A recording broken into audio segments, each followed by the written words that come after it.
never been a moment in the history of the great race like this. Bossy, in that first Melbourne Cup, the first of the three, wasn't that long after you nearly lost your life in Macau. I mean, I think it was within about 16 or 17 months of that. I was told that I'd never ride a horse again. I was told different certain things, but that was like waving a red flag at a bull, you know, because it was never ever going to not happen.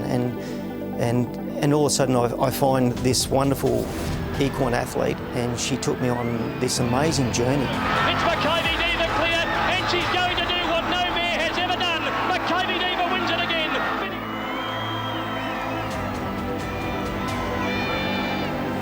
You held your nerve so well, Glen, through those three races. I mean, they were very similar rides. They were 10 out of 10 rides. The winning margin was the same and all of that. Did you feel the pressure? No, I didn't. I just had so much trust. And this is a word I'll use a lot. I had so much trust in her, and I had so much trust in myself to deliver. I just knew that, and she was such a great partner in crime. Here's McCavey Diva. A nation roars for a hero. You and her produced a moment that was unprecedented in the history of the sport. There was that moment afterwards. It was you and her, just the two of you.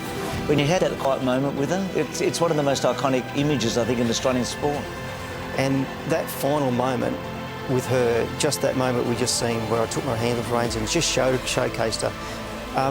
That's the greatest moment I've ever had on an animal, like on a racehorse, because it was just pure love and admiration for, you know, like she just gave me everything that she possibly could, and I was just along for the ride.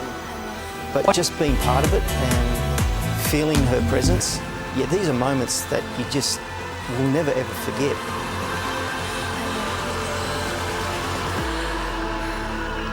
Oh, Bruce, I get goosebumps reflecting on that moment, and that's what Bossy did. He always delivered in the majors.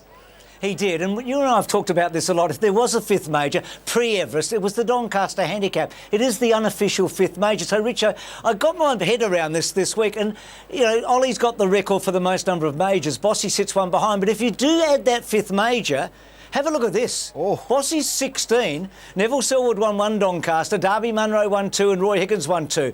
That's the list. So if there were 5 majors in Australian racing, there's where Bossy sits, 16, and the next best is 10. He's also got an Everest that the other 4 haven't got.